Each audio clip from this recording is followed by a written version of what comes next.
amen. We've been in Habakkuk now. This is week 4.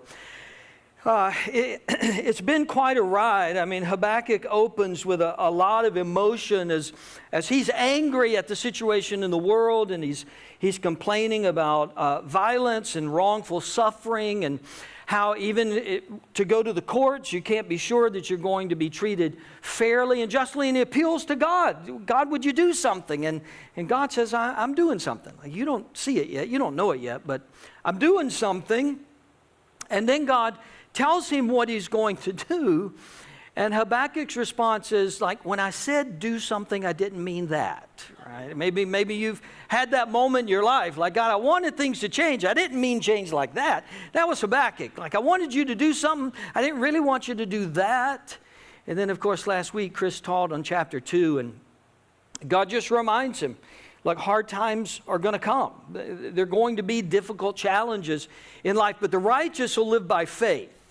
The righteous will put their trust in God. When we can't make sense of what's right in front of us, we continue to hold to Him. We continue to trust in Him.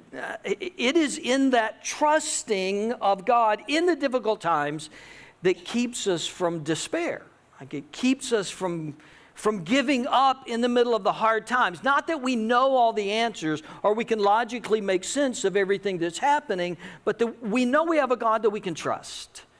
King David was often in moments where he was teetering on the edge of despair when life was difficult. In one of those moments in Psalm 28, David wrote, I remain confident of this.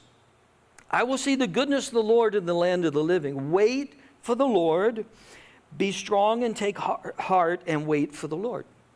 I don't see it right now. I don't understand it right now. But God, I'm going to wait on you. I'm going to keep trusting you. And waiting's not easy for any of us. It wasn't thousands of years ago. It's not easy to wait now. Waiting is one of the most difficult things that we have to do. But David says, I want to speak this. I want to say this, that God, I'm going to wait. And David, all throughout his life, matter of fact, it's the reason we have the book of Psalms, is David often wrote those things down. Right? Almost as if he's trying to convince himself to believe these things. Like, he's talking himself into this. You and I need to do that sometimes. Maybe our emotions don't align with our faith, so we're going to speak our faith. Sometimes our feelings have to catch up to our faith. They kind of lag behind our faith. One of the things that you and I can do is we can voice those things. God, this is what I want to believe. I'm not sure my heart fully believes it yet, but I want to believe this. I want to get to this place. I want to be confident, and I want to wait on the Lord. Just giving voice to the things that we believe in, and maybe writing them down in the way that David did could be helpful for you, because the waiting is such a difficult time. God references this in Habakkuk 2, which you studied last week, verse 3. God said to Habakkuk, though it linger, wait for it. It will certainly come and will not delay. Wait for it. It will certainly come. It may take time. It may not arrive on your timetable. Wait on the Lord. And in that waiting, Habakkuk begins to change. From the person we met in chapter 1, his heart begins to realign with who God is and what God is doing. He doesn't understand it yet. He doesn't even like it yet. But his heart more and more is tuning into the heart of God. And this is often what happens in the waiting. It's in the waiting that we want God to change the situation, but God often wants to change us first. Like, we point and say, God, fix it. God, I want you to fix it. I want you to change it. And God is saying, well, I'm changing you first. I'm working on you first so that you have the stamina, so that you have the faith to make it through this next period. And yes, sometimes like Habakkuk, we bring emotion on the front end. Like, we bring anger on the front end, or we bring discouragement on the front end. And God says, look, that is there, the situation's there. I want to work on you. We ended chapter 2 with just this beautiful line in verse 20. The Lord is in his holy temple. Let all the earth be silent before him. Let's stop talking. Let's stop rationalizing. Let's stop trying to prove ourselves. Let's wait on the Lord, and let's wait in silence. And some time between chapter 2 and chapter 3, Habakkuk must have done this. There must have been a period of waiting and quiet and contemplation and thinking for the prophet, because when chapter 3 opens, it's completely different from anything else we've read up to this point. Stylistically, it's different. As a matter of fact, some people argue that the person who wrote chapter 3 can't be the same person who wrote chapters 1 and 2. It is so different, but we know, Habakkuk is going through a change, a spiritual transformation. We also know that Habakkuk is a worship leader. He's a musician. So to come to the end of this little book and for Habakkuk to write a song or to write a prayer seems perfectly in line with who he was. This is how chapter 3 begins. A prayer of Habakkuk the prophet. A prayer. Now, the other 2 chapters didn't claim to be a prayer. Now, we often define prayer as talking to God, as a conversation with God, and it is. But chapter 3, the prophet specifically says, this is my prayer.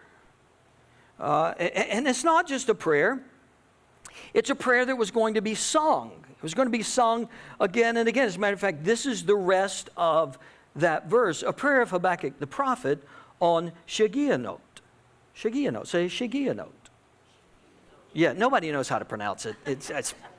I don't know how to pronounce it. Nobody knows how to pronounce it. And not only do people not know how to pronounce that particular word, nobody really knows what it means.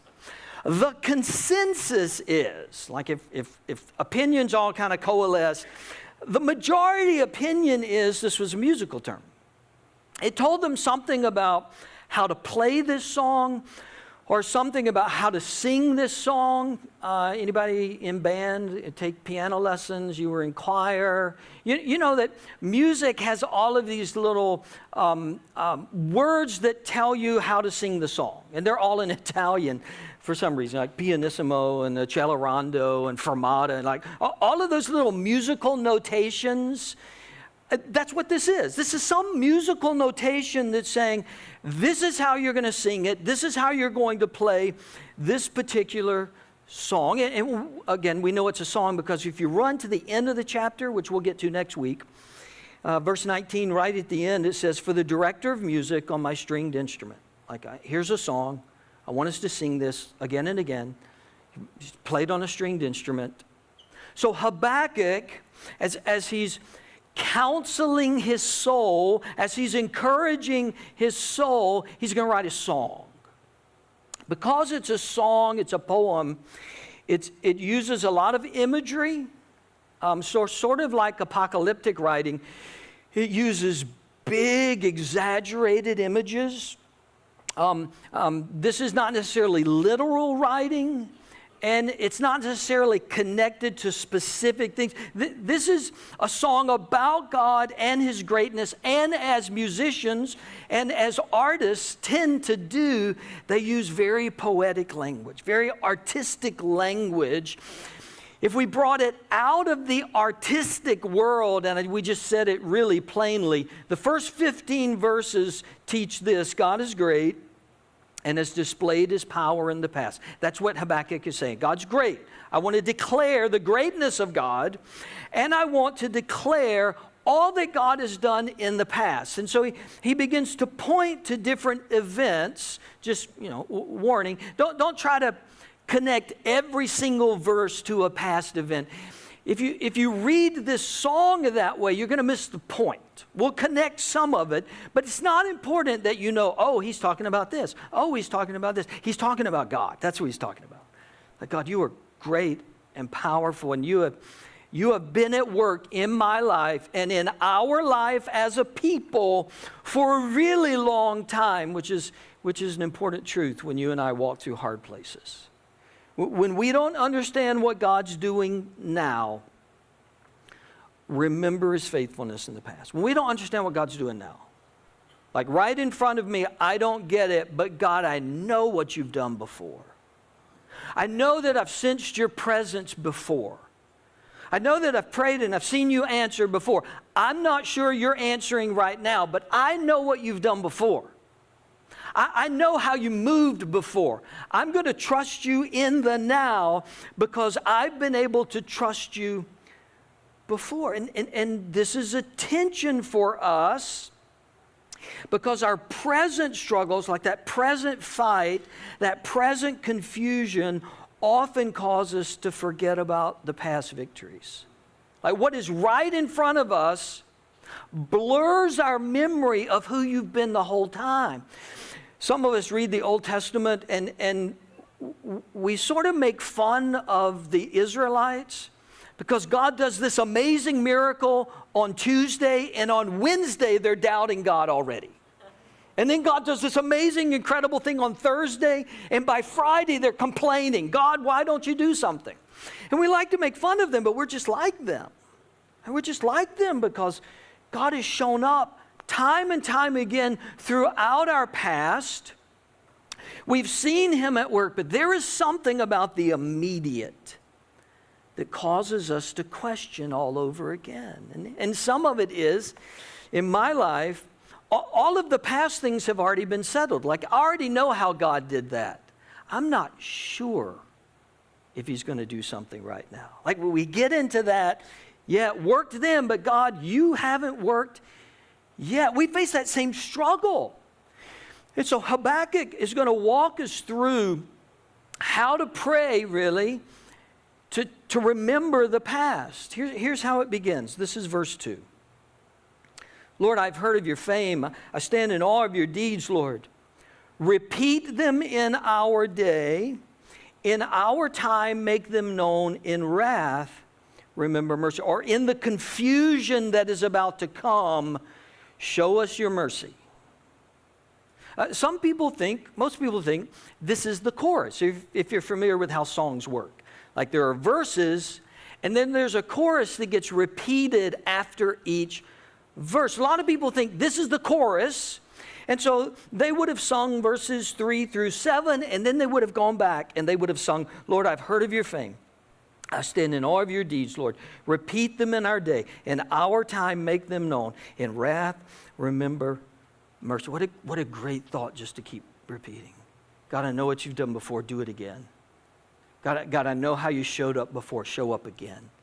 God, I know how you broke through in the past. God, break through again. In our time, do the things that you did before. If you want to pray a great prayer, like if you just want to pull a prayer out of the Bible to repeat often, this is it. We have seen your great works in the past. God, do it again. Let us see it again. We have heard how you moved in the past. We want to experience that. If you want to pray a prayer for our church, that's a pretty good one, right? God, your spirit has come before you. Your power has come before. People have responded to you. Do it again. Make yourself known again. Let us experience the things that we've heard about. Then Habakkuk just begins to list some. And we're going to read a lot of this. So we're just kind of truck right through, kind of stay with us. Verse 3, God came from Teman, the Holy One of Mount Paran. His glory covered the heavens and his praise filled the earth. His splendor was like the sunrise. Rays flashed from his hand where his power was hidden. Teman and Mount Paran. He's referencing the Exodus. That's one we can kind of connect. He's referencing the children of God crossing the Red Sea, coming out into the wilderness, receiving the law from Moses on Mount Sinai, and he's saying that was something back then. Like our ancestors told us about that. We weren't there, but we've read about that. That was incredible. Do something like that again, God. Show up in a powerful way again. You brought us out of slavery. Do that again, God. You rescued us. Do that again, God. It's a little more specific in verse 5. Plague went before him. Pestilence followed his steps. If you know the story of Pharaoh and the Exodus, you know that God used plagues and pestilence to set his people free. He stood and shook the earth. He looked and made the nations tremble. The ancient mountains crumbled and the age-old hills collapsed, but he marches on forever. I saw the tents of Cushan in distress, the dwellings of Midian in anguish. And again, he's just saying, you did it. Like, we don't have to connect all the dots. God, you did it. You showed up. You were powerful. You were amazing. Verse 8, were you angry with the rivers, Lord? Was your wrath against the streams? Did you rage against the sea when you rode your horses and your chariots to victory? Again, poetic language, like God didn't literally ride horses and chariots. This is his artistic way of saying, God, you were powerful and you used natural phenomenon. So you used seas and rivers. You parted seas so that your people could go through, and you weren't angry at the sea. You were just demonstrating your power. God, do that again. Do something powerful.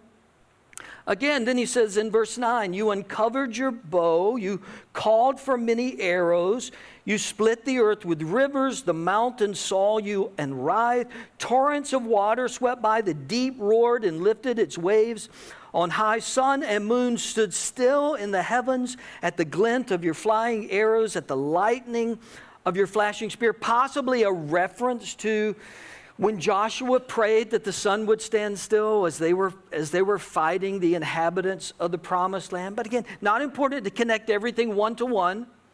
Habakkuk is just saying, we've seen it in the past. God, you were so amazing. You were so powerful. You were so unbelievable. Verse 12, in wrath, you strode through the earth, and in anger you threshed the nations. You came out to deliver your people, to save your anointed one. You crushed the leader of the land of wickedness. You stripped him from head to foot. We've heard stories, God, where you defeated the enemy. You took out their leader. You showed up and you saved your people. Verse 14, with his own spear, you pierced his head. In other words, the leader of the enemy army. You pierced his head when his warriors stormed out to scatter us, gloating as though about to devour the wretched who were in hiding. You trampled the sea with your horses, churning the great waters. You did it before, God. You did it before. Like we have heard, we have seen even in our time, the power and the greatness of how you protected your people and cared for your people. When we don't understand the present, and there are times we will not understand the present, Habakkuk gives us an example of, but think about how God has shown up in the past. Don't give up. Don't stop trusting.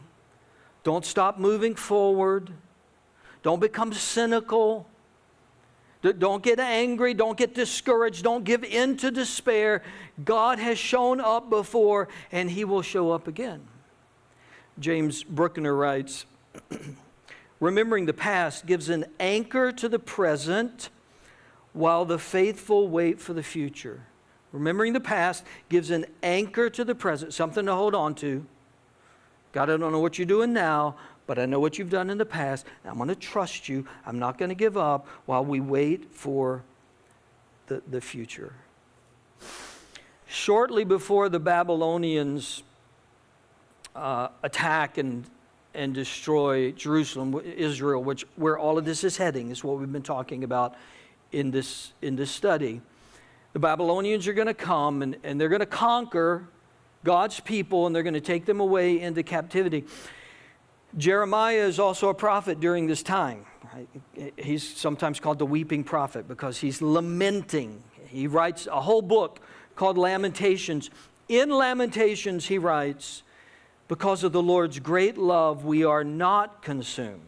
Babylonians are coming. He knows the nation is going to fall. And yet he writes, because of the Lord's great love, we are not consumed. For his compassions never fail. They're new every morning. Great is your faithfulness. I say to myself, the Lord is my portion. Therefore I will wait for him. The Lord is good to those whose hope is in him, the one who seeks him. It is good to wait quietly for the salvation of the Lord. And when we read that and life is good, We love that. Like, that is a great encouragement when everything is going well. He's our portion. Like, He's our provider. Jeremiah writes this. Habakkuk speaks these things at the very worst moment.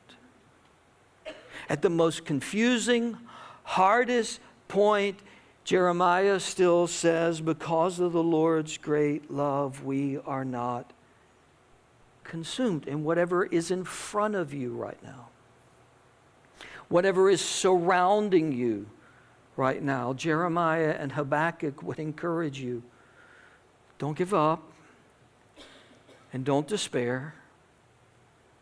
You will not be consumed. The Lord who was with you in the past is with you right now, even though you don't understand it all. He is present and He is at work and He is doing something. When the present doesn't make sense, remember the goodness of the Lord in the past. And that would be a great place to finish, wouldn't it? Like if we just stopped right here. That'd be a really good spot. But you know that I don't like to leave things alone. Here's the trouble with the first 15 verses. Here's the tension. Everything Habakkuk said is true. Everything Habakkuk said is right. We see his heart beginning to turn. He's not coming at God anymore like it was in chapter 1. He's not pointing fingers. He's not saying, you did this and you're to blame. His heart has softened. But do you know that prayer and songs can all be manipulative? You know, it is possible to pray things that are right and true as a way to try to get God to do what we want Him to do. You know that the Bible is often used to pick out that one little verse from over there and say, okay, this is it, God. I want you to do this verse. Not everything that's around, not the whole Bible verse. I just want this verse. Can we just do this verse now, God? We can be very manipulative with the Bible. We can be very manipulative with our prayers. We can be very manipulative with our songs. And while I sense that Habakkuk is softening, while I sense that Habakkuk is turning, I don't think he's completely turned yet. Because for 15 verses, he has said, you know, God, last time you just killed all our enemies. And then he sang the chorus. Do it again, God. Do it again. You remember last time you killed the leader. Like sword through his head, dead. You killed that guy. Do it again, Lord. Bless His holy name. Won't God do it? Woo!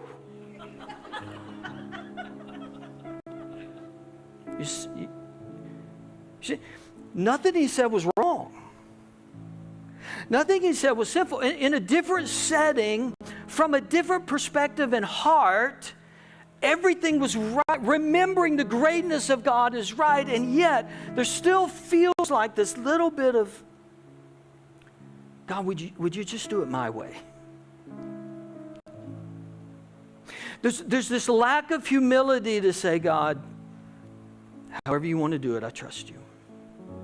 To release. God, however you want to move, I'm going to move with you.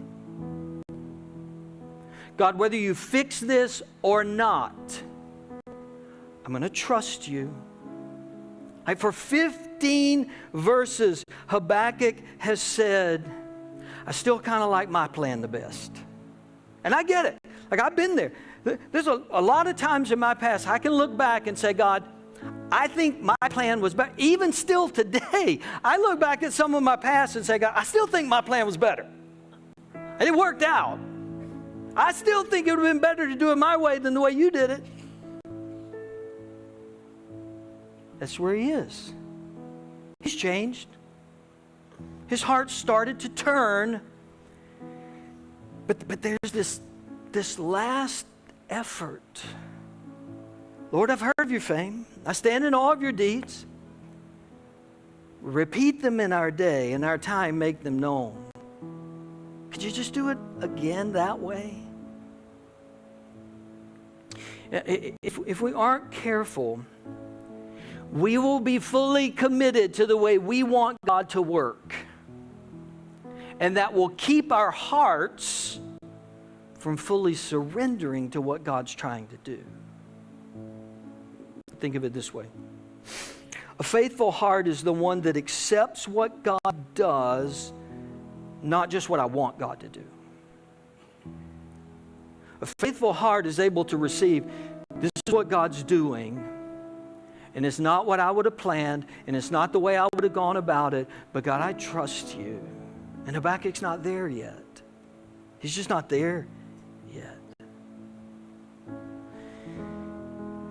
We sometimes think we can hold God hostage. We can quote a Bible verse and we can hold him hostage. God, you did it this way before. This seems to be what he's saying. You did it this way before. Why don't you just do it again that way? That's the way you're supposed to do it. We feel like we've got God's hands tied to force him to do it my way. Here's what we have to, the place we have to come to. I must accept that God sometimes acts in new ways. God, I'm thankful for the past. I'm thankful for the victories of the past. I'd love to see some more of those. But if you're going to do it differently, I'm on board. Most of us in this room, not everybody, most of us in this room, we have a church background and a church history and a church tradition. Some of us don't. Some of us are very new to the faith. But some of you, like you got more church than anybody ever needs church, right? You've had it your whole life. You were there every night of the week. And there can be a tendency to think, well, that's what everybody needs. What I had is what everybody needs. What I experienced in church, well, that's what everybody needs. We have ideas of this word revival. It's a wonderful word. This word of revival, and in our minds we think, oh, it's going to be this. It's going to look like this. It's going to sound like this. The characteristics are going to be this. And God may say, I'm sending something new.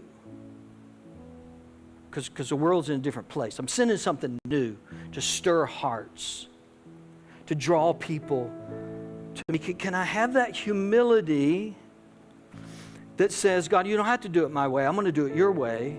Can I have the humility that says, God, you don't have to do what you've done before. You can do something new, and I'll trust you with that new, and I'll follow you with that new. And God, I'll make more than just a half turn. As we close, I just want to ask, is there anywhere in your life, anything about your life, where you've halfway trusted God? You've halfway.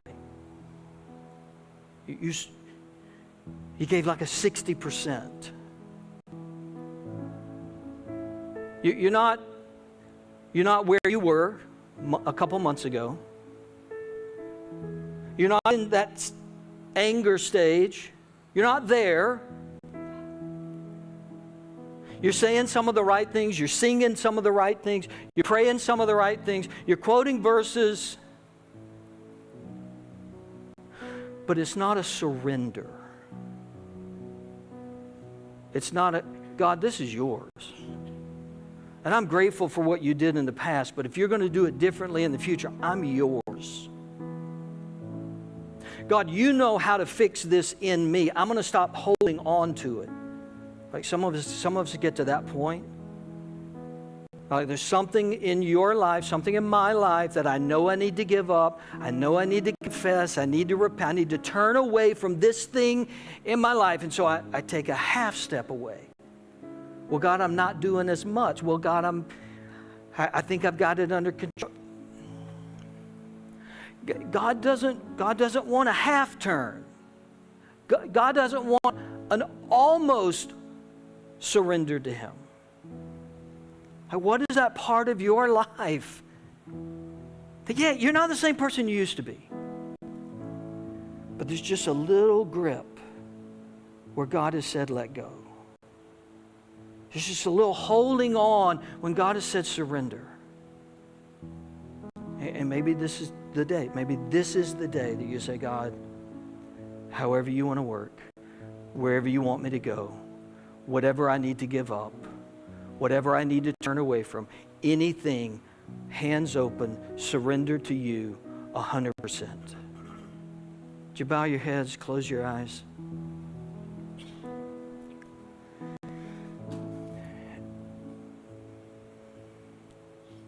I just wonder if anybody be honest.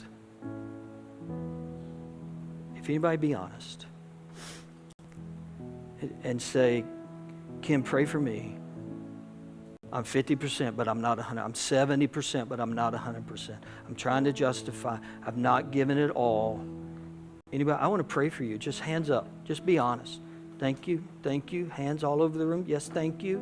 Thank you. God, this is the day in our hearts that we don't just talk a good game. We don't just sing a good song. We don't just pray a good prayer. We say it's all yours. Every bit of it. It's all yours. However you want to do it. I'm going to follow you. I'm going to commit my life to you. God, I pray you would give victory and freedom to those who raised their hand and those who didn't, who had the same struggle. God, you would give them freedom. God, you would move. You would help them experience the beauty of surrender, complete surrender. We're going to sing a song about trusting God. We're going to sing a song about just completely trusting Him. I want you to mean it. I want you to mean it when we sing it. Not 50%, not 80%. I want you to mean it. God, I trust you with everything. If you want somebody to pray with you, there'll be people down front. We'll kind of shift away from the baptistry area, but there'll be people down front. We will pray for that victory in your life. You just come forward if you want to be prayed for. Let's stand. Let's worship the Lord. Let's tell Him that we trust Him completely.